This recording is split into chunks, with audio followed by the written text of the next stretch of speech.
Assalamualaikum. Welcome to our show Gupshup. My name is Yunus Khan and I am not a cricketer. And my name is Anam Gohar and I am your host. और मैं हूँ आपकी host Arshia Hussain. और मैं हूँ आपकी host और दोस्त सना कादिर। और मैं हूँ आपकी होस्ट कायनात काज़मी।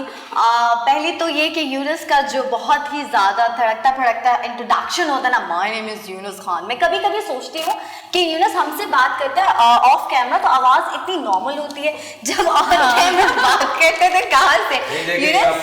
यहाँ पे कैमरास और लाइट्स का इशू है। दैट इज द रीजन कि आपकी कानों में वो बेस निकल जाती है, बिकॉज इको भी है ना हमारे। आप आवाज़ ऐसी बनाते हैं। I mean, this is natural, 100% natural है। लेकिन यूनुस मुझे ये बताएं कि आपको आखिर क्रिकेटर कहा किसने, जो आप हर प्रोग्राम के आगाज में यही लाइन कहते हैं। देखिए, पहली बात तो आप मेरी आवाज की कॉपी ना करें। Secondly, Yunus Khan is a cricketer. Yes. Yeah, he's a legend in our Yes. Pakistan cricket team. Exactly. वो अलग है, आप अलग हैं। But लोग at times कर देते हैं। It's just a मजाक में start किया and it has become my identity. अच्छा, आप सबकी इजाज़त से और यकीनन ऑडियंस की इजाज़त से और आप लोगों का एक एक्सट्रीम कहते हैं ना कि किसी को बहुत ज़्यादा गौर और फिक्र से सोचने वाली या सुनने वाली बात है। मैं आज चाहती हूँ कि मैं ये नहीं कहूँगी कि ये बहुत सीरियस न्यूज़ है, बहुत डिप्रेशन वाली न्यूज़ है, आप घर के दरवाजे बंद कर लें, बैठ जाएं, सेफ्टी पर्पस। नो वे। ये जो आज मैं बात करना चाह रही हूँ, ये बात है सीख की। मैं आज आपको सुबह एक सीख देना चाहती हूँ, समझाना चाहती हूँ, क्योंकि सुबह का आगाज हमेशा ये नहीं है कि आप बहुत ही कोई खुशखबरी या गुड मॉर्निंग का मैसेज करें तो हो गई आपकी सुबह।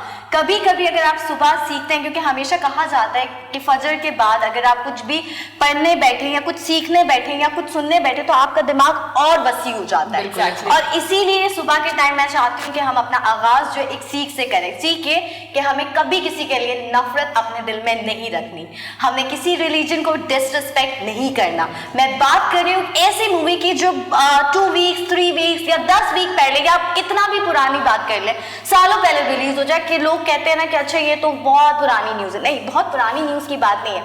जो चीज़ मैंने पढ़ी है और जो चीज़ पे मेरे मुल्क के सदर, मेरे मुल्क के प्रेसिडेंट आरिफ अलवी अगर रीट्वीट करके बात करेंगे तो मुझे फख्र भी होगा और मुझे बात आप लोगों से शेयर भी करनी है। एक मूवी आई इंडिया में, मैं किसी को क्रिटिसाइज नहीं करूँगी, बहुत न्यूट्रल वे में बात करूँगी, क्योंकि मुझे लगता है कि कहीं ना कहीं ब्रेन वॉश होते हैं, स्लीपर सेल्स बनते हैं। वो कोई भी हो सकता है, वो किसी भी फील्ड में हो सकता है, वो आर्टिस्ट भी हो सकता है, वो एंकर भी हो सकता है, वो कोई भी हो सकता है। तो आज जो है हमें एजुकेट करना है खुद को और हमारे बच्चों को। सूर्यवंशी जो मूवी है, जो इस्लामिक फोबिया मूवी है, मैं इस्लामिक फोबिया इसको इसलिए कहूँगी कि ये बात हम क्या है ना, बीइंग अ मुस्लिम तो समझ आता है कि उन्होंने हम पे कीचड़ उछाला तो हम बदले में उन पे कीचड़ उछाले। नहीं, ये बात कर रहे हैं वॉशिंगटन पोस्ट वाले, जिन्होंने एक आर्टिकल लिखा है। वॉशिंगटन पोस्ट, जिनको नहीं पता मैं फिर बता देती हूँ कि अमेरिका की वॉशिंगटन पोस्ट की बहुत अहमियत रखा जाता है। ये आपको बहुत ज़्यादा अरसे तक फॉलो अप करती है और इसकी कोई भी बात होती है तो उसको लोग बहुत सराहते हैं, क्योंकि इसके पीछे प्रॉपर रिसर्च होती है। और जहाँ रिसर्च होती है वही बात हम ऑथेंटिक मानते हैं। तो वॉशिंगटन पोस्ट ने एक आर्टिकल लिखा है कि हमने देखा है कि बॉलीवुड में, इंडिया में जब भी कोई मुस्लिम इस्लामिक फोबिया बेस्ड मूवी बनती है और अगर मुसलमानों के लिए कोई डायलॉग्स ऐसे बोले जाएं जिससे उनका रिलीजन या वो कहीं ना कहीं उनकी सेंटिमेंटल फीलिंग्स हर्ट हो, तो उसमें बहुत तालियां और सीटी बजती है। क्योंकि ये जितने भी लोग हैं जो पोस्ट लिखते हैं, जो आर्टिकल लिखते हैं, वो रिसर्च करते हैं, उनकी टीम्स होती है, बाकायदा मुकर्रर की जाती है। ये तो हो गई वॉशिंगटन पोस्ट की बात। लेकिन राना अयूब की मैं बात कहूँ तो वो एक बहुत सहाफ़ी का काम होता है न्यूट्रल रहना। वो कभी किसी के लिए भी एंटी नहीं हो सकता। सहाफ़ी हमेशा न्यूट्रल होता है। We all are anchor, we all are host. लेकिन अगर आप सहाफ़ी को देखेंगे तो सहाफ़ी कहेगा कि मेरी वजाहत ये है, मुल्क की वजाहत ये है और लोग ये कह रहे हैं। वो हमेशा अपना पॉइंट ऑफ व्यू देगा, लेकिन वो कभी इतना हार्श स्टेटमेंट नहीं देगा अगर वो सही सहाफ़त को फॉलो अप कर रहा है। तो मैं बात कर रही हूँ एक जर्नलिस्ट जो कि इंडिया की जर्नलिस्ट है, राना अयूब की। राना अयूब की ही रीट्वीट पे हमारे सदर आरिफ अलवी ने क्या कहा ये मैं बताऊंगी, लेकिन पहले मैं राना अयूब का ट्वीट बता देती हूँ। उस पर उन्होंने कहा कि हमने देखा है कि अब का भारत कैसा है, मोदी सरकार के बाद भारत कैसा है। उस पर ये बात उन्होंने इसलिए कही कि कौन सी ऐसी मूवी है, मतलब सूर्यवंशी आई और 2-3 दिन के अंदर 200 अरब, अगर मैं इसको कहूँगी 2 अरब, नॉट 200 अरब, 2 अरब कमा ली। कैसे कि 100 अरब जो है, 100 अरब कह रही, 100 करोड़ यस 100 करोड़ जो है उन्होंने 3-4 डेज के अंदर कमाया। पाकिस्तानी वो 200 करोड़ हुआ, मतलब 2 अरब हुआ।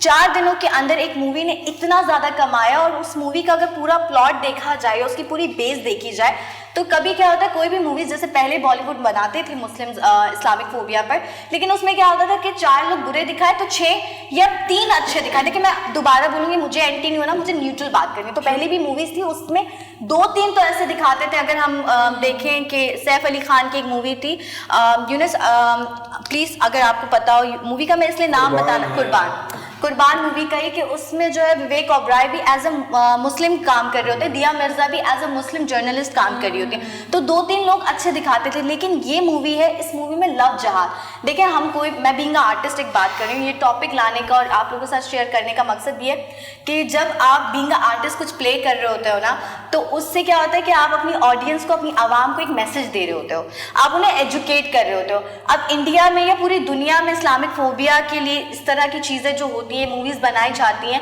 तो उससे क्या होता है कि बहुत सारे लोग हैं जो एक्सट्रीमिस्ट हो जाते हैं। देखिए अगर कोई उसी सेम रिलीजन का बंदा होगा, वो देखेगा, वो कहेगा कि अच्छा, अगर जब हमें कहा हम कुछ नहीं कर रहे और हमें इतना बुरा दिखाया जा रहा है, तो फिर कुछ करते हैं, वो ये सोचेगा। और दूसरा जो न्यूट्रल बंदा, न्यूट्रल इन सेंस, वो हर्ट होगा और वो बाद में ये चीज़ ज़रूर सोचेगा कि इस चीज़ों को हम कैसे रोकें, तो उसको भी कहीं ना कहीं आप एक्सट्रीमिस्ट कह देंगे। लेकिन मैं अभी दोबारा आरिफ अलवी की तरफ आती हूँ, तो मैं यही बात करूंगी कि हमारे प्रेसिडेंट आरिफ अलवी ने आखिर रीट्वीट क्यों किया, ऐसी क्या नौबत है। देखिए एक आप इंसान अगर कोई रीट्वीट करता है, बात करता है, उसकी बात में इतना वजन नहीं है। दोबारा जो दिखता है वो बिकता, हम कहते हैं हमेशा। आपने नॉर्मल लोगों में सुना होगा, मैं सादा लोगों से बात करूंगी जो सादी वर्ड्स इस्तेमाल करते हैं, जो दिखता है वही बिकता है।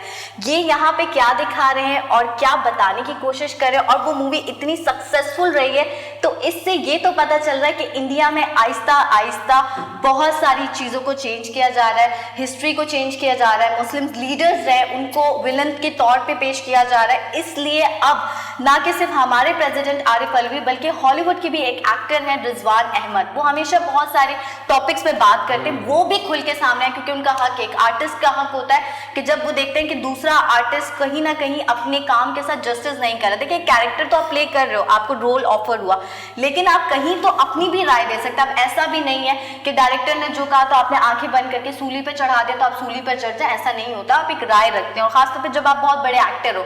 इस मूवी में अक्षय कुमार थे, वो अपने आप में एक बहुत बड़े एक्टर हैं, कटरीना कैफ थी, और साथ अजय देवगन और रणवीर सिंह जो थे वो छोटे से पेरेंट्स के लिए आए थे। बट एनीवेज यही मूवी का जो मैसेज था, आरिफ अलवी ने साफ साफ अल्फाजों में कहा है कि पाकिस्तान में भी इस तरह की मूवीज नहीं बनती और ना ही हम इसे अलाउ करेंगे कि किसी रिलीजन को टारगेट किया जाए। मतलब उन्होंने साफ कहा है कि पाकिस्तान में जो हमारे दीगर रिलीजन के लोग रहते हैं, हम कभी भी उनकी सेंटिमेंटल फीलिंग्स को हर्ट नहीं करेंगे, और उनको ऐसा नहीं करेंगे कि वो सोचे इस मुल्क में रहते हुए कि हमारा इस मुल्क में कुछ नहीं है और यहाँ का मीडिया हम पे अटैक कर रहा है, जो कि पाकिस्तान के बिल्कुल बॉर्डर पार जो है इंडिया में हो रहा है। लेकिन अभी बहुत सारे जो लोग हैं इस बारे में बात कर रहे हैं, बहुत सारे लोगों ने यहाँ तक कहा है कि हम इंडियन मूवीज का बाइकॉट करेंगे। ये मैं बात पाकिस्तान की नहीं कर रही, ये मैं हॉलीवुड एक्टर्स की बात कर रही हूँ। मैं यहाँ पे वो ट्वीट भी नहीं दिखा सकती क्योंकि उस पर डिस्कस्टिंग का एक इमोजी है, वो तक हॉलीवुड एक्टर्स ने बनाया। तो अब आपको सोचना चाहिए इस बारे में कि आप कुछ भी बनाए, कुछ भी बेचने के लिए, लेकिन मोदी के लिए आप किस को अपने अगेंस्ट करेंगे। हॉलीवुड अब आपको काम देना नहीं चाहता, क्योंकि हॉलीवुड तक भी कह चुका है कि यहाँ के एक्टर्स तक एंटी हो चुके हैं। अक्षय कुमार कहते हैं कि मेरा किसी रिलीजन से ताल्लुक नहीं, मैं इंडियन हूँ। अब मुझे समझ नहीं आ रहा ये कौन सा रिलीजन है। नया रिलीजन आप कुछ भी बनाते तो सर आपको अलाउ होगा, क्योंकि आप जिस मुल्क में रह रहे हैं आपको फुली सपोर्ट है। लेकिन अगेन आप सोचें कि आप अपने बच्चों को क्या एजुकेट करें, कल को वो भी एंटी होंगे और किसी ना किसी के अगेंस्ट कुछ ना कुछ बोल रहे होंगे या कर रहे होंगे, तो फिर आप क्या उन्हें दहशतगर्द कहेंगे। सिर्फ यही सवाल, और इसी सवाल के हिसाब से मैं ये न्यूज़ लेकर आई थी कि हमें आज एक चीज़ सीखनी है कि हमें किसी के भी रिलीजन के बारे में या किसी के भी बारे में उंगली नहीं उठानी, गलत बात नहीं करनी। और अगर आर्टिस्ट हैं या किसी भी फील्ड में अपनी आवाज़ रेज कर सकते हैं तो आपको अपनी आवाज़ रेज करनी चाहिए। फॉर दोस्त जिनको हमेशा हिस्ट्री में अच्छा दिखाया गया लेकिन आप लोग अब गलत दिखा रहे, इसका मतलब है कि आप अपने काम के साथ सिंसियर नहीं हैं, सिर्फ कुछ लोगों को खुश करने के लिए। इसी बात पे हम ब्रेक पे जाएंगे, और ब्रेक से आने के बाद अगर आप चाहें अपना पॉइंट ऑफ व्यू इसमें दें, क्योंकि पॉइंट ऑफ व्यू से ज़्यादा ये सिर्फ और सिर्फ एक न्यूज़ के तौर पर मैंने इसको करना मुनासिब समझा। तो कहीं नहीं जाइएगा, अभी गपशप में बाकी है बहुत सारी न्यूज़। Welcome back. ब्रेक पे जाने से पहले हम बात कर रहे थे इस्लामोफोबिया लोगों के बारे में और ऐसी वाहियात सोच के बारे में जो लोग ये सोचते हैं कि इस्लाम फोबिया का मतलब क्या है बेसिकली समझे, क्योंकि बहुत सारे लोग हैं वो इस्लामोफोबिया का मतलब भी नहीं समझ पा रहे होंगे। जो इस मूवी में मैसेज कन्वे करने की कोशिश की गई और दिखाया गया कि मुसलमान रिलीजन को टारगेट किया गया है, तो ऐसे स्पेसिफिकली मैं सिर्फ जस्ट बिकॉज आई एम मुस्लिम तो मैं अपने रिलीजन को डिफेंड करूँ, ऐसा नहीं है। जूइश हो, क्रिश्चियन हो, मुस्लिम हो, हिंदू, कुछ भी हो, सबके रिलीजन्स बहुत रिस्पेक्टफुल होते हैं और हमें इस तरीके का डिसग्रेसफुल एक्ट या किसी के लिए कोई ऐसी स्टेटमेंट या हार्श ओपिनियन सोच रखना भी गलत है। दिस ये बताते हैं कि आप किस घर से ताल्लुक रखते हैं, आपकी कैसी परवरिश हुई है, आपका कैसा ब्रॉटअप है। सो हम इससे बुरे नहीं बन रहे, बुरे आप बन रहे। देख लें पूरी दुनिया में लोग थू आपको कर रहे हैं, आपके अपने मुल्क में तो खुद जगह नहीं है। मोदी आप लोग के फार्मर्स को टारगेट करते रहते हैं, तो आप लोग तो मतलब आप लोग कहाँ सेफ हैं? आप लोग अपने मुल्क में भी सेफ नहीं है। I would like to say कि देखिए पहली बात कि आपने बोला 1 करोड़ वहाँ का 100 करोड़ कमाएगा, ठीक है। अगर हम मैथ्स में जाएं तो अराउंड 10%, अगर हम कहें 1 रुपए का टिकट है तो उनकी जो टोटल पॉपुलेशन उसकी 10% में देखा, 1 रुपए का टिकट नहीं होगा, ऑब्वियसली 500,000 का होगा। तो उधर जो ये लोगों ने जाके इनका बिजनेस देखा या फिल्म देखी या पसंद की, तो बहुत कम लोग हैं एक्सट्रीमिस्ट की। अगर मैं बात करता हूँ, मैं कोई साइड वाइड की बात नहीं कर रहा। आज हम दूसरी चीज फिल्म के कंटेंट पे कि देखें, एक सिंपल सी बात है, अक्षय कुमार साल में 4 फिल्में करता है तो उसको पता नहीं कि कौन सी फिल्म करनी है, क्या करनी है, वो चला, ठीक है। और Rohit Shetty, if I am not wrong, तो वैसी शिटी फिल्म्स बनाता है, तो डजंट मैटर। एंड देखिए, आप जितना ये फायदा करते हैं, जो इस्लाम के अगेंस्ट फिल्म्स बनाते हैं, कुछ करते हैं, ये इनडायरेक्टली दुनिया में इस मुसलमानों की पॉपुलेशन को ग्रो कराते हैं। मैं बताता हूँ कैसे। कोई बंदा है जो देखता है कि इस्लाम में ऐसा होता है, इस्लाम में ये बुरा होता है, इस्लाम में ये हो रहा है, वो स्टडी करता है। Exactly. अब जब वो स्टडी करता है, वो बिल्कुल ऑपोजिट मिलता है उसको, वो इस्लाम कबूल कर लेता है। ऐसे बहुत सारे लोग जो हॉलीवुड में मूवीज बनती थी एंटी इस्लाम, जो इंडिया में बनती थी एंटी इस्लाम, तो उन्होंने स्टडी किया, वो मुसलमान बन गए। And that's a good thing, कहीं ना कहीं it's a blessing in disguise. But having said that कि Rohit Shetty very shitty film. मैं एक आप प्लीज बोलें। मैं एक बात कहूंगी, वो ये है कि बॉलीवुड की जो फिल्म्स हैं उनको ना तो मैंने कभी पहले सीरियस लिया था और ना मैं अब लेती हूँ, क्योंकि वो अपनी आर्मी को तो पता नहीं क्या दिखाने की कोशिश करते हैं, हालांकि जो उनकी फौज है वो सबके सामने, और उनकी जो फिल्म्स होती है वो भी सिर्फ और सिर्फ ख्वाबी जो उनकी एक दुनिया है जिसमें वो रहते हैं वही होती है। मतलब उनकी, चाहे आप भूतों वाली फिल्में देखें, अच्छा फिल्म्स हम क्यों देखते हैं? एंटरटेनमेंट के लिए, बस ये एंटरटेनमेंट का जो लफ्ज है ना, वो इनकी फिल्मों में सीरियसली एंटरटेनमेंट का लफ्ज है। So much stress. हाँ, लेकिन आपको कुछ मिलने वाला नहीं है। मतलब मैं सच बताऊं, सीरियसली जो यूनस ने एक लफ्ज कहा है, मेरी नजर में भी सिर्फ यही है। पहले की न्यूज, पहले की स्टोरीज या पहले के ड्रामे, पहले की मूवीज जो होती थी वो बड़ी तरीके वाली होती थी, समझ में आता था। और पहली दफा ऐसा ओशिया हुआ है कि कोई प्रेसिडेंट, किसी कंट्री का प्रेसिडेंट बोल रहा है, तो मतलब आप सोचें कि कितना इम्पैक्ट जो है, बैड इम्पैक्ट था कि एक प्रेसिडेंट ने तक कहा कि आप क्या दिखा रहे हो और आप एंटरटेनमेंट के नाम पे क्या बेच रहे हैं। यस, और मेरे ख्याल से तो पता है कि इंपॉर्टेंस ही नहीं देनी चाहिए थे ऐसे लोगों को। और दूसरी चीज ये है कि मुझे लगता है कि मजहब पर मूवीज बननी ही नहीं चाहिए, क्योंकि आपको पता ही नहीं है, A to Z कुछ चीज पता ही नहीं है, तो आप लोग मूवीज तो बना लेते हैं बट उनका जो इम्पैक्ट होता है वो बहुत बुरा होता है। ये काम OIC का है कि वो इस पे एक्शन ले। देखिए, ये बिजनेस है, बेसिकली बिजनेस है, आप समझे। वहाँ पे इंश्योर्ड, हम अगर पाकिस्तान से कंपेयर करें फिल्म इंडस्ट्री को, तो हमारे यहाँ अराउंड 200 से भी कम स्क्रीन्स हैं, लाइक 120 या 140 ऐसे कोई स्क्रीन्स है हमारे पास जिसपे फिल्म रिलीज होती है। वहाँ पे 1500 रिलीज वो स्क्रीन्स हैं। तो उनकी आवाम सिर्फ यही मूवी होती है वो ऑलरेडी इंश्योर्ड होती है। अच्छा, तो उनकी बुरी फिल्में, जैसे फॉर एग्जांपल सलमान खान की दबंग ऐसी फिल्में भी जो है वो हिट इसलिए हो जाती है बिकॉज उनका 1%, 2%, 3% पॉपुलेशन टोटल देख लेता है। अगर देख लेता है तो उनकी फिल्म 100 करोड़ कमा लेती है। और दूसरी चीज ये है कि वो लोग खुद भी तो पैसा लगाते हैं कि उन लोगों की जो रेटिंग है या उन पे जो पॉपुलर होनी है या मूवी हिट होनी है, वो खुद भी तो अपना पैसा लगाते हैं। मुझे लगता है कि इस टॉपिक से मूव ऑन करते हैं, लेकिन जाते जाते एक बात कहूंगी। किसी ने मुझे मेरे एक ऐप पर टेक्स्ट किया, मैंने लिखा कि मैं ये न्यूज़ करूंगी। मैं एक ऐप पे बता देती हूँ कि कल मेरे शो में देखने के लिए अगर आप इंटरेस्टेड हैं तो मैं ये टॉपिक करूंगा, आपका क्या review for the boosting and things ना। तो मैंने कहीं लिखा, मुझे नहीं पता क्योंकि कुछ लोग होते हैं जो अच्छी कमेंट्स करते हैं, तो मुझे किसी ने सवाल किया, मुझे अगर आप मेरा शो देख रहे हैं तो सर आपने बहुत अच्छा सवाल किया ताकि मैं इसको अच्छे से ब्रीफ कर सकूं और देन हम नेक्स्ट टॉपिक की तरफ जाएंगे। आपने कहा कि अगर आपको मौका मिले तो आप इंडिया जाएंगी मूवी करने। सर देखिए, एक आर्टिस्ट की ना कोई सरहद नहीं होती। एक आर्टिस्ट अगर कहीं भी जाकर ना मुझे ऐसा कैरेक्टर रिप्रेजेंट मतलब करने का मौका मिलता है जिसपे साफ सफाफ है और मुझे सिर्फ एक्टिंग करनी है, लेकिन अगर वही character related to my country image या फिर मेरे रिलीजन को बैड इमेज में दिखाएगा तो ऑफ कोर्स मैं नहीं करूँगी। अच्छा कायनात, एक छोटी सी आपकी बात से ऐड करूंगी कि वाकई में जो एक्टर होता है ना, उसको ये चीज़ नहीं होनी चाहिए कि वो कहाँ पर काम कर रहा है। वो सरहदों पे भी काम कर सकता है, पहाड़ों पर भी काम कर सकता है, एंड इनफैक्ट वो समंदर कहीं पर भी उसको काम करना है क्योंकि वो एक्टर है। तो मतलब ये तो बात ही नहीं कि आपने कौन से मुल्क में जाके काम करनी है। नहीं, एक तो रोहित शूटिंग की फंड ना कीजिएगा, रिक्वेस्ट करो जी, आपको वैसे मैसेज कर देती है ऐप पे। कायनात, आपके मैसेजेस से मुझे याद है कि मैंने कल आप सबके साथ ये वादा किया था कि हम आज आपको कुछ वॉइस नोट सुनवाएंगे, तो शाहिदा का एक वॉइस नोट आया, पहले हम वो सुन लेते हैं। मैं शाहिदा हूँ, कराची से बात कर रही हूँ। गपशप के सारे बच्चों को मेरा प्यार भरा सलाम। इतने प्यारे बच्चे हैं, इतनी अच्छी अच्छी बातें करते हैं कि दिल खुश हो जाता है। इतने छोटे होकर इतनी बड़ी बड़ी बातें कैसे कर लेते हो बेटा आप लोग।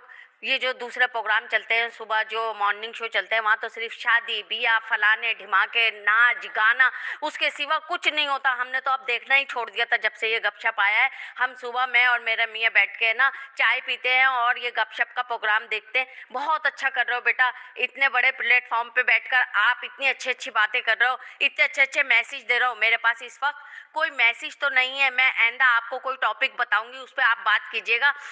फिलहाल मैं आपको दुआएं दे रही हूँ और नेक तमन्नाएं मेरी सारी आपके साथ है। अल्लाह आपके प्रोग्राम को दिन दुगनी रात चौगनी तरक्की अता करे। और मेरा जो है पैगाम जो है मैं जब दूंगी तो आप सारी दुनिया को ये बताइएगा कि मैं किस मौजू पे आपसे बात करना चाह रही हूँ। अल्लाह करे आप सबको ऐसे ही बोलता हुआ रखे मेरे बच्चों। अल्लाह हाफिज। थैंक यू शाहिदा, बहुत अच्छा लगा कि आपने हमें इतना अप्रिशिएट किया और हमारी स्पेशली इस चीज़ को, क्योंकि मैं सही बताऊं मॉर्निंग शोज ही होते हैं। मैं कल ही बैठ के ये सोच रही थी, बल्कि अपनी फैमिली से डिस्कस करी थी कि पूरे पाकिस्तान में इस तरीके का शो जो कि लड़कियां रन कर रही हैं और ऐसे अफेयर्स पे बात कर रही हैं, करते हैं लोग, पॉलिटिशियंस कर रहे हैं, जर्नलिस्ट कर रहे हैं, लेकिन अंडर दिस एज मैंने अब तक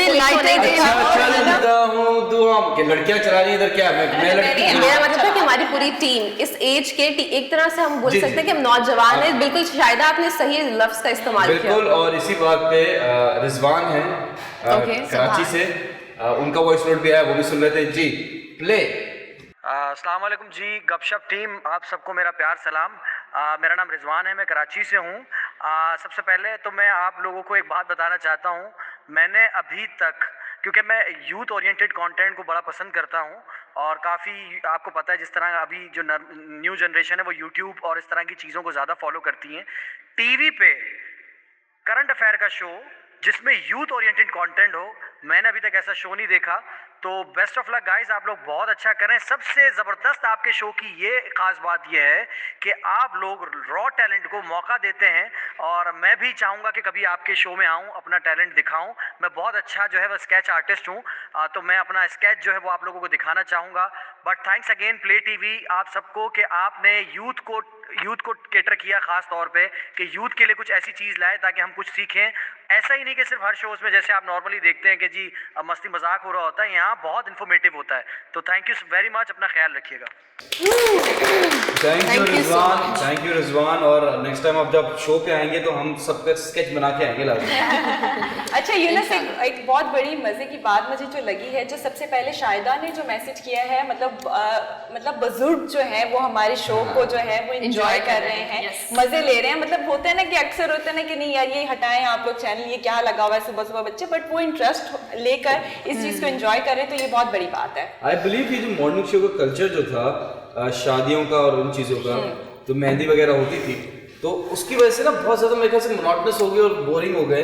एंड मे बी अब लोगों को कंटेंट चाहिए एज कम्पेयर टू डांस, मजाक, मस्ती। इसी बात पे हम लेंगे एक मस्ती भरा ब्रेक। मस्ती भरा ब्रेक, ठीक है, हमको मस्ती करनी है ब्रेक में। मिलते हैं एक छोटे से ब्रेक के बाद। वेलकम बैक नाज़रीन, एक बार फिर आपको वेलकम करते हैं अपने प्रोग्राम गपशप में। और आज जो है वो सुबह से ही जो टॉपिक हमने आज आपको बताए हैं और ख़ास तौर पर आज के शो में स्पेशली जो मुझे अच्छा लगा वो ये है कि आप लोगों का रिव्यू आज हमने जाना, आपका फीडबैक बहुत बहुत बहुत अच्छा आ रहा है। Thank you so much seriously. लेकिन मैं अगेन आपको ये कहूँगी कि आप लोगों के पास भी मौका है कि आप लोग जो है वो हमारे शो का हिस्सा बन सकते हैं। आपने ज़्यादा कुछ नहीं करना है, आपने जस्ट कॉमेंट्स करने हैं और साथ में हमारे ईमेल एड्रेस, फ़ोन नंबर आपको दिए गए हैं। अगर आप मैसेज नहीं कर सकते तो वॉइस नोट सेंड करें, नंबर आपकी टीवी स्क्रीन पर चल रहे हैं। लेकिन मैं आपको बताऊं कि ऐसा नहीं है कि आप जहां दूसरे चैनल्स पर सिर्फ कमेंट्स करते हैं, आपने कमेंट्स तो करना है, लेकिन इसके बदले में हम भी आपको जो है वो बेशुमार मोहब्बत प्यार से नवाजेंगे। यानी कि आपके लिए हमारे पास मौजूद है गिफ्ट हैम्पर। सो देर किस बात की, जल्दी जल्दी कमेंट्स करें। सो जी आज मैं आप लोगों के लिए जो स्टोरी लेकर आई हूँ, क्योंकि भारत की बात हो रही थी तो मैंने सोचा कि क्यों ना आज मैं भी थोड़ी सी भारत की खिंचाई करूं। वैसे तो हमारे शो में होती ही रहती है लेकिन आज मैं दोबारा से कोई ऐसा ही एक टॉपिक लेकर आई हूँ। ये ऐसा टॉपिक है जो कि हमेशा ही जेर बहस रहता है। लोग समझते हैं कि हमारे खुद के मुल्क में जो है वो सियासतदानों पर पूरा कचरा डाला जाता है कि अगर मशरकी पाकिस्तान या मगरबी पाकिस्तान के दो टुकड़े हुए हैं और अगर वो अभी सिर्फ पाकिस्तान रह गया, मशरकी पाकिस्तान नहीं रहा हमारे साथ, तो उसका रीजन क्या था। लोग जब इस तरह के रीजन ढूंढने के लिए जाते हैं तो आपस में तजाद फैल जाते हैं, फिर एक दूसरे पर ब्लेम करते हैं कि जी ये जो है वो तुम्हारी वजह से हुआ, ये तुम्हारी वजह से हुआ। लेकिन देखिए हर चीज होती है लेकिन वो दिखाई इस तरह से जाती है कि इसमें गलती आपकी है। गलती आपकी नहीं होती, गलती हमेशा पड़ोसी मुल्क की होती है। इसका रीजन मैं आपको आज बताती हूँ कि क्यों आखिर जो है वो ऐसा है। आप तमाम लोगों को पता है कि जब पाकिस्तान जो है वो 1947 में पाकिस्तान आजाद हुआ, पहले हिंदुस्तान था, उसके बाद दो मुल्क बने, भारत और पाकिस्तान। और जब भारत और पाकिस्तान बना तो अगर आप मैप देखें ना तो उसमें आपको क्लियरली नजर आएगा इस वाले हिस्से को जी मगरबी पाकिस्तान कहते हैं और इंडिया के बाद जो ये वाला हिस्सा है वो जी हमारा है मशरकी पाकिस्तान। अच्छा, तो जब भी अब इतनी बड़ी बात है कि जब बीच में इंडिया हो तो कोई मसला पैदा ना हो, ऐसा तो मुमकिन ही नहीं है। ये तो जब मैंने एग्जैक्टली जब मैप बताया तो ये आपको पता चल गया कि मसला कहाँ पर है और कौन पैदा कर रहा है। तो जी बात यहाँ पर थी कि लोग ज्यादातर ये बताते हैं, अगर आप स्टडी करें तो आपको पता चलेगा कि जो तासुर जताया जाता है वो तासुर ये जताया जाता है कि दो कौमें कभी साथ नहीं रह सकती। ठीक है, अगर मुझे सिर्फ ये बताएं कि दो कौमें साथ नहीं रहती तो हमारे मुल्क के अंदर अभी कितनी सारी ज़बानें बोली जाती हैं। अगर हम सिर्फ काउंट ही करें, बहुत सारी ज़बानें हमारे मुल्क में बोली जाती है। देखिए उर्दू ज़बान तो कौमी उसको हैसियत हासिल है, लेकिन यहाँ पर पश्तो बोली जाती है, बलोची यहाँ बोली जाती है, सिंधी यहाँ बोली जाती है, पंजाबी यहाँ बोली जाती है और बेशुमार दूसरी ज़बानें भी यहाँ पर जो है वो अब तो वक्त के साथ और ज्यादा इजाफा होता जा रहा है। एग्जैक्टली तो ऐसा तो मुमकिन ही नहीं था कि आप जो है वो अगर हमारे मुल्क के अंदर बंगाली ज़बान होती वो ना बोली जाती या उनके साथ कोई तजाद होता, ऐसा तो जी मुमकिन नहीं था। लेकिन साजिश जहाँ पनपती है तो फिर वहां पर कोई भी चीज जो है वो साथ नहीं देती आगे से। तो तब जी क्या हुआ कि रीजन दिया जा रहा था कि दो कौमें साथ नहीं रह सकती, यानी कि बंगाली और जो हमारे पाकिस्तानी है वो साथ में, हालांकि वो भी हमारे पाकिस्तानी भाई थे लेकिन वो साथ नहीं रह पा रहे थे। मसला क्या आ रहा था, ज़बान सकाफत का मसला बहुत ज्यादा आ रहा था या हक तलफी का मसला आ रहा था, क्योंकि जताया ये जा रहा था जो यहाँ के पाकिस्तानी यानी कि मशरकी पाकिस्तानी उनके लिए जताया ये जा रहा था कि उनका हक कहीं ना कहीं जो है वो तलफ किया जा रहा है। यानी कि जो यहाँ पर मौजूद थे, जनूबी पाकिस्तान में मौजूद थे, यहाँ पे सारे वो लोग रह रहे थे जैसे हमारे जो लीडर्स थे, हमारे अगर हम कहें कि हाई फाई लोग, अगर हम कहें कि यहाँ पर रह रहे और वो यहाँ पर जो है वो कोई ऐसा बड़ा सियासतदान यहाँ नहीं रह रहा मशरकी पाकिस्तान में, तो ये एक तजाद जो है वो लोगों में फैलने लगा। और जहां लोगों में अगर कायनात है, कायनात के दिल में मेरे लिए थोड़ी सी भी अगर जगह बन रही है, स्पेस आ रहा है कायनात के दिल में मेरे लिए कि सना जो है वो रह रही है, सना कॉफी पी रही है, मुझे सिर्फ चाय दी जा रही है या मुझे काली कॉफी दी जा रही है, तो अगर अनम आकर इसको थोड़ा सा और भड़काएगी तो कायनात की जो पॉइंट ऑफ व्यू वो बिल्कुल चेंज हो जाएंगे। आप समझ रहे हैं? अब इसी का फायदा जो उठाया वो जी इंडिया ने उठाया। तो मैं आपको बताऊं कि इंडिया ने जो है वो बाकायदा से मशरकी पाकिस्तान के अंदर जो है वो बगावत की एक जो है वो तहरीक शुरू कर दी। ये चीज वहां पर नजर आने लगी। उसके बाद जब एक तहरीक शुरू की जाती है उसके रिएक्शन बहुत ज्यादा आने लगते हैं। ठीक है, तजाद ये आने लगा कि फिर इसके बाद जो जनरल याया थे उनके दौर के अंदर ये सारा किस्सा जो है वो चल रहा था। हालांकि ये तासुर जताया जाता है कि जनरल याया चाहते तो मसले को जो है वो काबू कर सकते थे लेकिन वो हो नहीं पाया। लेकिन देखिए अगर एक मुल्क है वो बीच में है, पूरा एक मसला ही आपके दरमियान अगर मौजूद है तो उसको अगर ठीक करने की कोशिश करेंगे तो वो ठीक नहीं होगा, चाहे उस मसले को आप पहले हटाएंगे तब भी होगा। उसके बाद जी क्या हुआ कि ये तहरीक जो है वो इतनी ज्यादा सरगर्म हुई, इसकी बगावत ने इतने ज्यादा जो हमारे बंगाली भाई थे उनके दिलों में नफरत फैलाई कि आखिरकार जो है वो जब भुट्टो और शेख मुजीबुर रहमान जो है वो आमने सामने आने लगे, यानी कि जो मशरकी पाकिस्तान था उसके अंदर जी जो वो एक सूबा था, सूबे के अंदर जो शेख मुजीबुर रहमान थे उनको बड़ी अक्सरियत में वोट मिले, इलेक्शन हुए जब उसको उसको बड़ी अक्सरियत में जो है वो वोट मिले। यहाँ जुनूबी पाकिस्तान था, उसके अंदर जो है वो जुल्फ़िकार अली भुट्टो को बड़ी अक्सरियत में वोट मिले। लेकिन तज़ाद ये था, यानी कि दोनों मुत्तफ़िक इसलिए नहीं थे क्योंकि ना तो जुनूबी पाकिस्तान जो था उसका एक भी जो बंदा है, यानी कि जो जुनूबी पाकिस्तान की तरफ से जुल्फ़िकार अली भुट्टो जो है वो मौजूद थे, उन्होंने ना तो मशरिकी पाकिस्तान से एक सीट ली और ना ही शेख मुजीबुर रहमान ने जुनूबी पाकिस्तान से एक भी सीट ली। तो ये तजाद बहुत साफ था, यानी कि जो इलेक्शन हुए थे उसमें ये चीज क्लियर थी कि दोनों कौमें जो है वो दोनों अब जो हिस्से हैं पाकिस्तान के वो मुकम्मल तौर पर अलग होने के लिए किसी ना किसी तरह तैयार है। just to ask you one question कि मेजॉरिटी जो थी वो वहां पे जीती थी, if I'm not wrong? Exactly, मैं आपको बता तो रही हूँ कि यहाँ पर जो है वो मतलब जितने भी लोग exactly. अब यहाँ पर एक भी बंदा ऐसा नहीं था यूनस, आपका चले आपका जुनूबी पाकिस्तान है और मेरा जो है वो मशरकी पाकिस्तान है। अब आप वहाँ के वजीर आजम है, मैं यहाँ के वजीर आजम के, ये वजीर आला के लिए मैं खड़ी हो रही हूँ, लेकिन आपके मुल्क के अंदर से सिर्फ आप अक्सरियत से जीते हैं, आपके मुल्क के अंदर से एक सीट भी मैंने नहीं जीती और मेरे मुल्क के अंदर से आपने भी एक सीट नहीं जीती। तो देखें कहीं ना कहीं अगर तजाद होते तो एक सीट तो हो सकती थी, लेकिन ये क्लियरली वाज़ेह था कि साजिशें जो है वो किस तरह से चल रही होती हैं। लेकिन इसके बाद जो है वो इंटरेस्टिंग फैक्ट बताऊं तो ये एक लंबी डिबेट है, लंबी कहानी है, मैंने आपको बहुत शॉर्टली और कोशिश की है कि मैं इसको समराइज करके मैं आपको बताऊं कि हाथ किसका है। अब इसका अगर मैं वाज़ेह तौर पर कहूं कि 1971 में 26 मार्च के अंदर जो है वो पाकिस्तान, जो कि मशरिकी पाकिस्तान हमारा हिस्सा था, उसको जो है वो मुकम्मल तौर पर जब भारतीय फौज ने जो है वो मुकम्मल तौर पर पाकिस्तानी फौज को जो है वो घेरे में ले लिया और हम एक बहुत बड़ी जंग जो है वो उस वक्त हारे और इसके बाद हमारा मशरिकी पाकिस्तान जो है वो मुकम्मल तौर पर अलग होकर उन्होंने एक अपना अलग जो है वो मुल्क बना दिया। लेकिन इसकी वाज़ेह तौर पर मिसाल जो है वो मैं अब आपको बताऊंगी, लेकिन एक छोटे से ब्रेक के बाद। तो कहीं नहीं जाना है आपने, स्टे विद अस।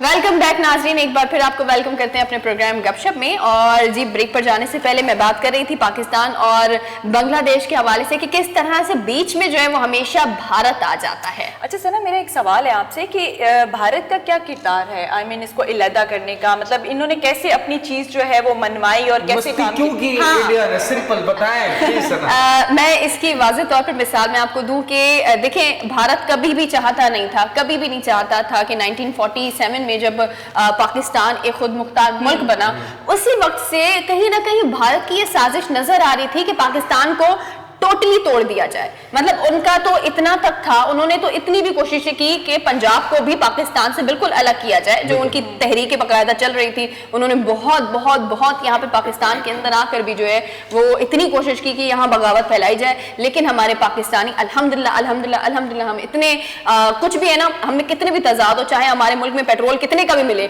बिजली में कीमतें बढ़े, लेकिन जहाँ मुल्क की बात आती है वहाँ हम सब जो है वो एक जान बनकर खड़े हो जाते हैं। लेकिन मैं आपको एक इंटरेस्टिंग फैक्ट बताऊं कि अभी रिसेंटली जो है वो 6, अब ये कहानी मेरे दिमाग में क्यों आई अचानक से, तो मैं सोई और मेरे दिमाग में नहीं आई ये कहानी। ये कहानी बताने का मकसद जो है वो आप लोगों को एक बार फिर होश में लाना है, जो आप कहीं ना कहीं सो रहे होते हैं। होश में ला रही हूं मैं कि ये अगर अभी इस पर नहीं देखा गया तो आगे कहीं ना कहीं ये बहुत बड़ा और मसला बनकर सामने आ सकता है, ये संजीदा मैटर हो सकता है। अभी रिसेंटली 6 दिसंबर को जो है वो भारत और बांग्लादेश के दरमियान जो है दोनों के हम मनसब ने आपस में मुलाकातें की, हाथ मिला के इन्होंने ऑफिशियली तौर पर इस दिन को भारत और बांग्लादेश की दोस्ती का नाम दे दिया। वाह। अब आप ये देखें, इनका दिमाग देखें कि इन्होंने जो है स्मार्ट वो एग्जैक्टली इन्होंने इस चीज को 6 दिसंबर को बकायदा से भारत और जो बांग्लादेश था उनके दरमियान कहा कि अब ये 6 दिसंबर का दिन है, अब हम आपस में दोस्ती है, हम दोनों दोस्त है, क्योंकि हमने पहले पाकिस्तान के 2 हिस्से किए,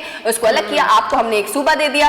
तो ये जनाब ये कहानी है। बीच में कौन है? मैं एक छोटी सी एक ऐड करना चाहती हूं, दोस्त बन के डसना चाहते हैं। एग्जैक्टली, कुछ भी हो, ये दोस्ती करें, ये हाथों में हाथों डाल के डांस करें, पार्टी करें। पाकिस्तान बंगाली से टच में जीत गया। पाकिस्तान को कोई नहीं तोड़ सकता है। ये सब इनकी जो है ना वो क्या कहते हैं खुशफहमियां हैं, और ये बच्चे आप लोग अभी बहुत छोटे हो, गोटियां खेलो, शाबाश। अच्छा दूसरी चीज लेकिन हैरत है कि वालिदैन की कातिल के साथ कैसी दोस्ती, जो इन्होंने पूरा तबसरा सुनाया है। मैंने पहले भी बहुत सारे एपिसोड्स में बताया कि शो ऑफ की बात नहीं है, मेरे मामू आर्मी में, तो मैं अक्सर उनसे सवाल करती हूँ कि इल्ज़ाम लगते हैं आप दुबई चले जाए, आप कहीं भी चले जाए, अगर आपको बांग्लादेशी कोई टैक्सी ड्राइवर मिल जाए तो एक होती है, कन्वर्सेशन होती है, एक हम्बल होने, तो आपसे पूछते बाजी वेयर यू फ्रॉम, लाइक पूछ लेते हैं। आप पाकिस्तान बताते हो, उसके बाद उनका तासुर आपको लेकर ना चेंज हो जाता है, थोड़े तासुबी हो जाते हैं। तो ये मैंने खुद बहुत ज़्यादा जो चीज़ें एक्सपीरियंस की हैं, लेकिन मुझे हैरत होती है कि उनका जो मौक़िफ़ है वो मौक़िफ़ उनको ब्रेन वॉश के तौर पे बताया जाता है कि बहुत सारे मुजालिम किए, और हैरत ये होती है कि वो जुल्म जो है पाकिस्तानी अब मैं यहाँ पे एक बात कहना चाहती हूँ कि बहुत सारे लोग कहते हैं, और हिस्ट्री की किताबों में भी, अगर आपको किताबें पढ़ने का शौक है तो मैं उस किताब का रेफरेंस भी दे देती हूँ, इसी पे मशरकी पाकिस्तान पर ही है, कि उन्होंने कहा फौज ने किया ये सब, पाकिस्तानी फौज ने हमारे साथ जुल्म किए हैं, मजालिम किए, तो वो सब सारी इंडियन आर्मी थी जो कि पाकिस्तानी यूनिफॉर्म पहन के बहुत सारी चीज़ें जो है पता चली कि ये तो इंडियन आर्मी थी, क्योंकि मस्ती इंडिया की तरफ से हुई थी। चले इसी तरह से ही, लेकिन आपने पाक फौज की जो यूनिफॉर्म है अपने जिस्मों में पहन तो ली।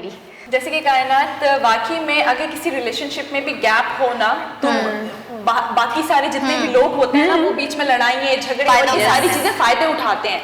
तो ये बहुत बड़ी बात है कि अगर मुल्क के अंदर भी अगर कोई गैप हो जाए या कोई कम्युनिकेशन गैप हो जाए, तो वो सारी चीजें जो होती है ना, दूसरे जैसे कहते हैं रिश्तेदार जो होते हैं ना, वो फायदे उठाते हैं। तो हमारा जो पड़ोसी मुल्क है हमारा रिश्तेदार ही है, चाचियाँ मामियाँ जो है ना, वहीं से जो है वो पैदा होती है। 1970 की बात कर रहे हैं हम लोग, बांग्लादेश वहाँ था, इंडिया बीच में था, पाकिस्तान यहाँ था। देखिए इंडिया की हमेशा कोशिश रही है पाकिस्तान को कहीं ना कहीं नीचा दिखाए, ठीक है, हमेशा से। और ये ऐसी बात नहीं है कि India as a country, India as a nation, I am talking about particular Indian leaders जिन्होंने कोशिश की, जैसे अभी करंटली जो है ढोंगी सरकार। बट हैविंग सेड दैट, मेरा आपसे एक सवाल ये है कि क्या फ्यूचर में हाउ डू यू थिंक कि इंडिया को टैकल किया जाए, या एक फाइनल शटअप कॉल मिल जाए इंडिया को कि यार ये देखें ये था, अब इसके बाद आप एक लफ्ज करने के भी कर लें, अब इसके बाद आप एक लफ्ज भी ना निकालें। क्या हम उन पर न्यूक्लियर अटैक करें, या हम वहां जाके उनकी फिल्म इंडस्ट्री में अपने एक्टर्स भेजें, स्पाइस भेजें? एक्टर्स भेजते हैं। अभिनंदन हमने भेज दिया, हमने मेजर अदनान समी भेज दिया, तो अब मुझे पता है क्या किया जाए जिससे इंडिया एक बार चुप होकर बैठ जाए। देखिए मेरे एक छोटा सा एक जवाब मैं देना चाहूंगी, फिर आप जरूर कंप्लीट जवाब दीजिएगा। मुझे ऐसा लगता है कि यूनस डायरेक्टली जो है वो किसी के ऊपर अटैक करना या वैसे ही सारी चीजें एकदम से बंद करना, मुझे नहीं लगता ये नामुमकिन सी बात है। जैसे कि हम प्रॉपर्ली एक अपने डिस्ट्रिक्ट को चला रहे होते हैं, तो वैसे भी वो अपने मुल्क को चला रहे हैं, और एकदम से किसी के ऊपर अटैक करना, तो मुझे नहीं लगता ये नामुमकिन सी बात है। आई नो बात है, लेकिन मुझे जो लगता है वो ये है, देखें वो क्यों चुप करेंगे, वो तब तक चुप नहीं करेंगे जब तक जो है वो जो ताकतें उनके पीछे खड़ी हुई हैं, जिन पर उनको इतना फख्र है, जिस पर इतरार है, वो नहीं हटती पीछे। आप सवाल का जवाब देना चाहेंगे? यूनस मैं तो ये जवाब देना चाहूँगी कि कुछ भी नहीं हो सकता इंडिया का, और इंडिया का बस यही हो सकता है कि हम उनके साथ अच्छे रहें, पीसफुल। उनको एक चीज़ है बार बार कही जाती है, तभी एक आपके सबकॉन्शियस माइंड जो है उसको इम्प्लीमेंट करने लग जाता है, ना चाहते हुए भी। तो हम यही कहेंगे कि पीस कहो, पीस करो, और पीस से ज़्यादा शेख मुजीबुर रहमान का मैं यहाँ पे प्लीज़ पॉइंट क्लियर करना चाहूँगी कि लोग कहते हैं कि शेख मुजीबुर रहमान जीत गए थे और वो प्राइम मिनिस्टर बनना चाहते थे पूरे पाकिस्तान का, तो भुट्टो ने उनके साथ गद्दारी की और नहीं बनने दी। तो ये मैं इनसे, ये मेरा सवाल है और मैं इनसे इनका पॉइंट ऑफ व्यू जानना चाहूँगी, लेकिन अनम के पॉइंट ऑफ व्यू के बाद इसका जवाब देना चाहेंगे? देखिए बात अगर शटअप कॉल की हो रही, जैसे कि आपने कहा कि भारत को कैसे चुप करवाया जाए, तो खैर वो तो हर चीज़ की मुखालफत करते हैं, और कुछ भी हो जाए उनके अंदर कहीं ना कहीं कोई ना गंदी साजिश, प्लानिंग और प्लॉटिंग चल ही रही होती है। तो एक जैसे बिच्छू की फितरत है, आप उसको कितना भी फीड कर दें, सांप को कितना भी फीड कर दें, और डंक मारने से बाज नहीं आता। तो सेम गोज विद इंडिया। और बंगाली भाइयों के लिए तो मैं यही कहना चाहूँगी कि जिस तरीके से आपको बेवकूफ़ बनाया भाई, वाह उसकी तो दाद देनी पड़ेगी। आप जो है ना लोगों पे इल्ज़ाम और तोहमत लगाने के बजाय अगर आप अपनी गलती को एक्सेप्ट कर लें तो वो ज़्यादा अच्छी बात होगी। मैं इसका जवाब देना चाहूँगा, आपका मैंने सबका जवाब सुना, मैं फिर आप सना कायनात का सवाल का जवाब दे देगा। मैं ये कहना चाहता हूँ कि until unless we don't become the number one economy in the world, हमारा IT बूम होना चाहिए, हमारी इकोनॉमी स्ट्रांग होनी चाहिए, हमारे एक्सपोर्ट्स बढ़ने चाहिए, हमारे इंपोर्ट्स कम होने चाहिए, हमारी यहाँ की प्रोडक्शन होनी चाहिए। इंडस्ट्रियल रेवोल्यूशन आ तो गई है, लेकिन मजा नहीं आ रहा है इस रेवोल्यूशन का। तो वाली बात है कि until unless अगर हम पार्ट नहीं बन पाए तो आई डोंट थिंक सो कि हम उनको कभी शट अप कॉल दे पाएंगे, बिकॉज अभी भी देखा जाए तो उनकी पॉपुलेशन भी ज़्यादा है, उनका एक्सपोर्ट भी ज़्यादा है, उनकी इकोनॉमी भी बेटर है एज कम्पेयर टू पाकिस्तान। हमारा एक छोटा मुल्क है, हमारे कम लोग हैं, बट हैविंग सेड हमारा जज्बा बड़ा है। हमारे मुल्क में अब ऐसे लोग हैं, पहले ऐसा होता था कि जो इससे पिछली वाली जनरेशन थी वो बाहर चली जाती थी काम करने, अब क्योंकि यहाँ पता है हमें वीजास भी नहीं मिलने, हमारी इमेज भी खराब है, तो अब जो बनाना है इस मुल्क को बनाना है जैसे चाइना ने बनाया था। हम इस पे कभी डिस्कस करेंगे, मे बी आज शो में हमारे डिस्कस पास आएंगे आईटी के लिए ऑब्वियसली इंशाल्लाह। इसी के साथ मुझे लगता है छोटा सा एक ब्रेक है। हाँ, ब्रेक में मैं जाकर वीजा लगाऊंगा। मिलते हैं एक छोटे से ब्रेक के बाद। Welcome back. जैसा कि आप सब लोग जानते ही हैं कि अफगानिस्तान और पाकिस्तान के जो ताल्लुकात हैं वो काफी हमेशा से नरम रहे हैं, क्योंकि पाकिस्तान ने हमेशा से ही अफगानिस्तान की मदद की है। जब भी अफगानिस्तान ने पुकारा है हेल्प के लिए, फिर भले वो बात हो वहाँ पे भूख मिटाने की या फिर वहाँ पे अमन फैलाने की, तो Pakistan has always been there for Afghanistan whenever they needed help from us. Afghanistan में एक हॉस्पिटल का इफ्तिताह हुआ है जो कि अफगानिस्तान के कैपिटल काबुल में पाया जाता है और इसका नाम है जिना हॉस्पिटल काबुल। तो ये जिना हॉस्पिटल काबुल अब तक का सबसे बड़ा दूसरा हॉस्पिटल है अफगानिस्तान में, और ये हमारे पाकिस्तान की तरफ से एज अ गिफ्ट दिया गया अफगानिस्तान को। ये कब हुआ इनॉग्रेट? ये हॉस्पिटल डिस्ट्रिक्ट 13 काबुल प्रोविंस में है, और आई गेस इसका जो इनॉग्रेशन हुआ था वो 20 अप्रैल 2019 में हुआ था, और इसका जो नाम है वो रखा गया है जिना हॉस्पिटल। अब आप लोगों के जहन में एक सवाल आ रहा होगा कि इस हॉस्पिटल का नाम जिना क्यों रखा गया, और ये 2019 में इसका इनॉग्रेशन हुआ था। बट ये एक ऐसा गिफ्ट है जो कि बहुत बड़ा गिफ्ट है, और क्योंकि इसमें बहुत बड़ी तादाद की इन्वेस्टमेंट हुई थी वो मैं आपको आगे बताऊंगी। अना, मेरा आपसे एक सवाल है कि ये स्पेसिफिक ये किस पर्पस के लिए हॉस्पिटल बनाया गया है? Very good question. लेकिन उससे पहले मैं जिस बात पे आ रही थी, मैंने जिक्र किया है कि मैं आपको आगे बताऊंगी, इसमें काफी बड़ी फंडिंग हुई है पाकिस्तान की तरफ से अफगानिस्तान को। और दूसरा मैंने ये क्वेश्चन किया था कि वाई इसका नाम जिना रखा गया, तो मैं पहले उस पर थोड़ी सी रोशनी डाल दूं, फिर आपके सवाल पे वजाहत करूंगी। इस हॉस्पिटल की फंडिंग पाकिस्तान ने अपने first governor general of Pakistan Quaid Azam Mohammad Ali Jinnah के नाम पर की है। तो इस वजह से इसका नाम रखा गया है कि जिना हॉस्पिटल काबुल। अब देखें कितने प्राइड की बात है कि हमारे जो है फर्स्ट गवर्नर जनरल कायद आजम मोहम्मद अली जिना काबुल में उनके नाम पर एक हॉस्पिटल बनाया गया, तो ये वाकई बड़ी अच्छी बात है। और इसमें जो फंडिंग हुई है मैं उसकी आपको रकम साथ साथ बताती चलूं। ये पार्ट है उस सीरीज के प्रोजेक्ट का जो कि $1 बिलियन से पाकिस्तान टेक्निकल प्रोग्राम के तहत शुरू किया गया। और इसके साथ साथ मैं आपको ये भी बताती चलूं कि इसमें तो $1 बिलियन की जो फंडिंग की गई है पाकिस्तान की तरफ से अफगानिस्तान को, उसमें से $18 मिलियन, आप समझ रहे, $1 बिलियन में से $18 मिलियन लगे इस हॉस्पिटल को तामीर करने में। और इस प्रोजेक्ट की जो पहली एम थी वो 10 अक्टूबर 2007 को रखी गई थी, लेकिन कुछ ब्यूरोक्रेटिक इनएफिशिएंसीज की वजह से और कुछ सिक्योरिटी रीजंस की वजह से ये प्रोजेक्ट लेट हो गया, वरना इसने बहुत जल्दी स्टार्ट हो जाना था। मतलब तालिबान की हुकूमत से भी पहले की जी, ये उस वक्त मिला था और ये तब का है, और ये उस वक्त बनना स्टार्ट हुआ था। और इसका इनॉग्रेशन भी जैसे कि मैंने आपको बताया 2019 में इसका इफ्तिताह हुआ था, एक तरह से रिबन कटिंग सेरेमनी बोल सकते हैं आप। It's better late than never. आप दो सवाल का जवाब दीजिए ना। पहला सवाल कि हु वाज इन्वॉल्व, अथॉरिटी किसको दी, किसने ली, क्या हुआ ये बताएं। दूसरा उर्शी, आपका क्या सवाल था? मेरा ये सवाल था कि किस पर्पस पे ये हॉस्पिटल जो है वो इसकी इमारत जो है वो बनाई गई है। नहीं मतलब कोई जनरल कह रही है, स्पेसिफिक मैं बता रही हूँ आपको। इफ्तिताह के वक्त जो है हॉस्पिटल का कंट्रोल अफगान गवर्नमेंट के हाथ में दिया गया, जो कि उस वक्त के वाइस प्रेसिडेंट थे मिस्टर सरवर दानिश अली साहब, उन्होंने ही रिबन कटिंग सेरेमनी की थी। और उसके साथ साथ वहाँ के चीफ गेस्ट भी थे इस सेरेमनी के। और एक और बड़ी मजेदार, और मतलब अब मैं मालूमात दे रही हूँ तो मैं पूरी मालूमात देना चाहती हूँ, कोई पॉइंट मिस आउट ना करने देखने वाले। इसके साथ साथ अफगान हेल्थ मिनिस्टर फिरोजुद्दीन फिरोज और पाकिस्तान के minister of state parliament affair Ali Mohammad भी शामिल थे।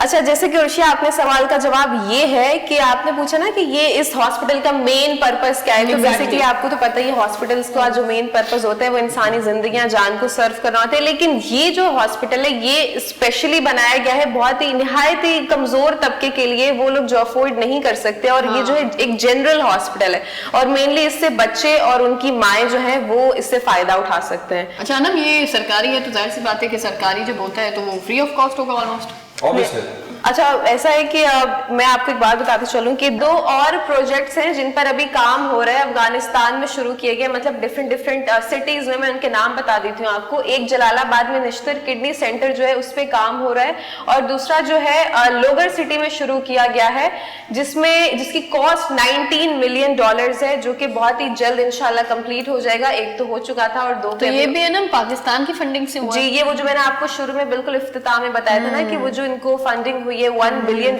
की, ये सारे उसी फंडिंग के पैसों में से ये सारे मतलब प्रोजेक्ट्स हैं, और ये लोगों की फलाह व बहबूद के लिए लगाए जा रहे हैं। और मुझे लगता है कि अब बाकी अगर किसी मुल्क को फंडिंग हो रही है तो ये पैसा सही जगह पे इस्तेमाल हो रहा है और लोगों के पर्पस के लिए सर्व किया जा रहा है, तो ये काफी अच्छी बात है। और इस सब का क्रेडिट जो है अफगानिस्तान ने इमरान खान एडमिनिस्ट्रेशन को देते हुए ये कहा है कि वाकई अफगानिस्तान को इस वक्त इस चीज की निहायत जरूरत थी, और ये जो जनरल हॉस्पिटल है इससे सब जगह फैजियाब हो सकते हैं।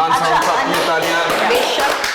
अच्छा अनम, मेरा भी एक सवाल है। सवाल ये है रिलेटेड टू, क्योंकि जब ये फंडिंग दी गई थी अफगानिस्तान को, तो तब जो है एक्स गवर्नमेंट जो अब नहीं है, लेकिन तालिबान का अफगानिस्तान में आने के बाद ये हॉस्पिटल, क्योंकि हॉस्पिटल का पूरी इंतजामिया है वो चेंज तो नहीं की गई ना? नहीं, कुछ भी चेंज नहीं किया गया, क्योंकि उन्होंने जब आप उनकी बात कर रही हैं तालिबान को हम ऐसे मतलब ठीक है, हर किसी का अपना सोचना मानना, कोई ने अच्छा समझ रहा है, कोई बुरा समझ रहा है, लेकिन जब से उन्होंने इन्वेड किया अफगानिस्तान को, तो मुझे लगता है वहाँ के जो हालात हैं और उसमें कोई ऐसा सच डिफरेंस नहीं आया कि लोगों पे तशद्दुद करें, सिर्फ काम करने से मना करें, क्योंकि वो तो इस चीज में काफी एक्सट्रीमिस्ट हैं।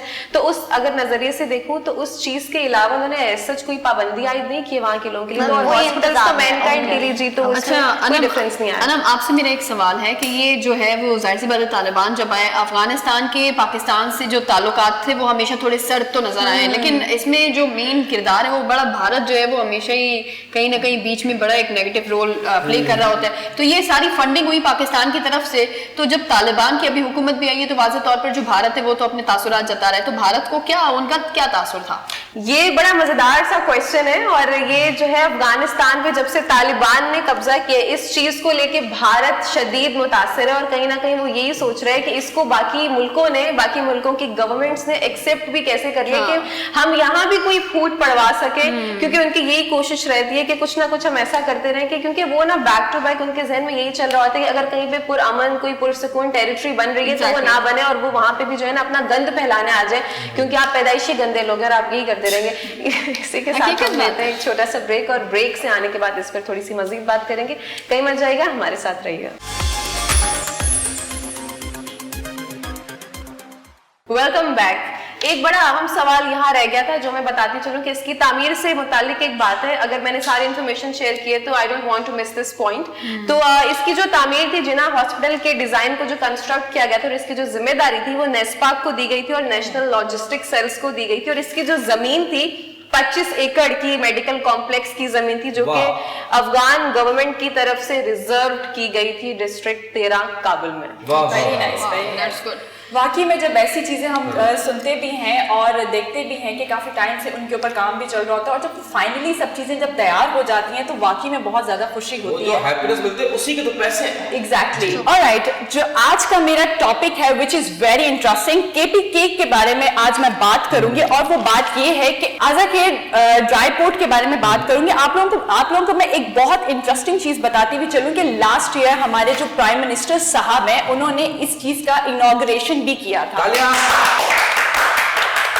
ऑलराइट, हाल ही में फेडरल रेलवे मिनिस्टर जो है मोहम्मद आजम खान सवाती, और उनके साथ जो हैं वो Sarwat chamber of commerce and industry के जो प्रेसिडेंट हैं हसनैन खुर्शीद साहब के दरमियान एक डेलीगेशन की जो प्रॉपरली एक मीटिंग हुई थी, उसमें ये चीज तय पाई गई है कि पाकिस्तान रेलवे एंड SCCI के ताउन से जो है वो प्रॉपरली इसको फुली जो है वो ऑपरेशनल बनाना चाहिए। एग्जैक्टली, बिल्कुल आप ठीक कह रहे हैं, और इसको फुली जो है वो फंक्शनली करने के लिए जो है वो इस पे बात चल रही है। एंड दूसरी चीज मैं आपको बताती हुई चलूं कि आजम खान साहब एंड हसनैन खुर्शीद साहब ने बल्कि उनका इत्तेफाक है कि उन्होंने बेसिकली इस चीज को पॉइंट को रेस किया है कि जब ये सारी चीजें जब हो जाएंगी तो ये मतलब हमारी जैसे एम्प्लॉयमेंट है, पाकिस्तान रेलवे एम्प्लॉयमेंट जो है वो कितना अपॉर्चुनिटी जो है इस चीज पर एग्जैक्टली तो वो कितनी अच्छी अपॉर्चुनिटीज होंगी, जॉब्स होंगी, वो हर चीज जो है वो आई मीन मुझे ऐसा लगता है कि रेलवे के अंदर जो है वो काफी एम्प्लॉयमेंट जो है वो आगे बढ़ेगी। और सबसे अच्छी बात ये यूनुस कि सिंध में हो रहा है, पंजाब में हो रहा है, तो खैबर पख्तूनख्वा भी अब पीछे नहीं है, वहां पे भी कभी पीछे नहीं रहा।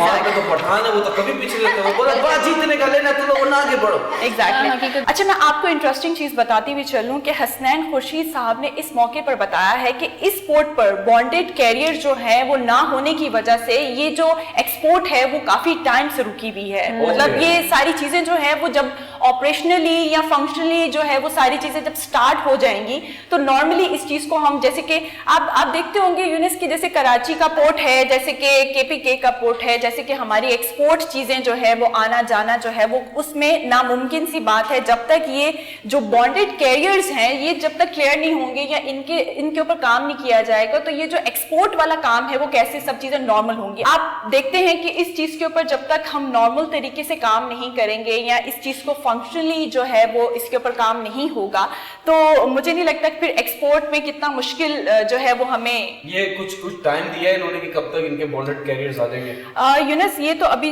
न्यूज में नहीं आया, अभी तो इस चीज के ऊपर बात हुई है, अभी आगे देखिए जैसे कि एक्सपोर्ट का काम है वो थोड़ा इजी हो जाएगा और बाहर मुमालिक में भी हम लोग जो है वो इजीली एक्सपोर्ट कर सकते हैं। तो ये चीज हो जाए, ये सब चीजें जो है वो जरूरी है क्योंकि आपको पता है कि ड्राई पोर्ट जो है वो बहुत जरूरी है क्योंकि आपको पता है कि समंदर के थ्रू भी जो जैसे कि सी पोर्ट हम जिसे कहते हैं अगर उसके थ्रू भी अगर कोई चीज प्रॉब्लम हो जाती है या हमारी शिप में प्रॉब्लम हो जाती है तो डेफिनेटली हमारे पास दूसरा ऑल्टरनेट चीज होनी चाहिए। मतलब एक्सपोर्ट होगा तो पैसा आएगा।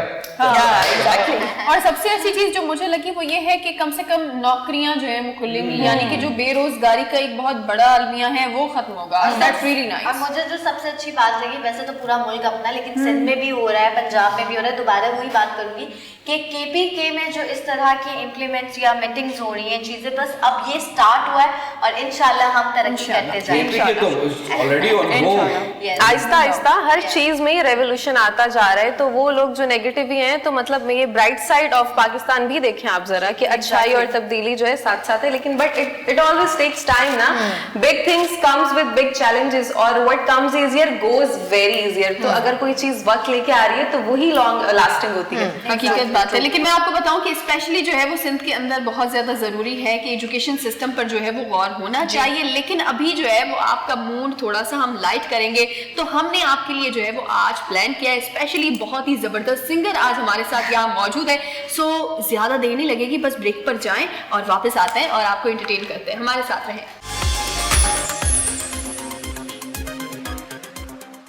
किसी की मुस्कुराहटों पे हो निसार, किसी का दर्द मिल सके तो ले उधार, किसी के वास्ते हो तेरे दिल में प्यार, जीना इसी का नाम है। किसी की मुस्कुराहटों पे हो निसार, किसी का दर्द मिल सके तो ले उधार, किसी के वास्ते हो तेरे दिल में प्यार, जीना इसी का नाम है। हो माना अपनी जेब से फकीर हैं, फिर भी यारो दिल के हम अमीर हैं। माना अपनी जेब से फकीर हैं, फिर भी यारो दिल के हम अमीर हैं। मिटे जो प्यार के लिए वो जिंदगी, जले बहार के लिए वो जिंदगी, किसी की मुस्कुराहटों पे हो निसार, किसी का दर्द मिल सके तो ले उधार, किसी के वास्ते हो तेरे दिल में प्यार, जीना इसी का नाम है। Welcome back. बहुत अच्छे सिंगर, व्हाट अ परफॉर्मर। और मैंने आज तक कभी किसी लड़के को ये बात नहीं बोली लेकिन मुझे बोलना पड़ रहा है। What a smile. Please give a huge applause to Mohammad Hamza. What a smile.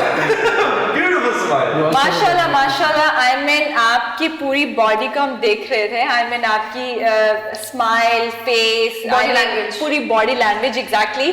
तो मतलब इतनी इनोसेंट है कि हम लोग देखते ही रहे। आपका गाना तो हम सुन रहे थे कि मतलब आप गा भी रहे हैं और आपकी मतलब बॉडी लैंग्वेज और मतलब लाइक ओवरऑल बहुत इट्स वेरी अमेजिंग, माशाल्लाह माशाल्लाह। नजाकत और अदाएं ये कहना चाहिए।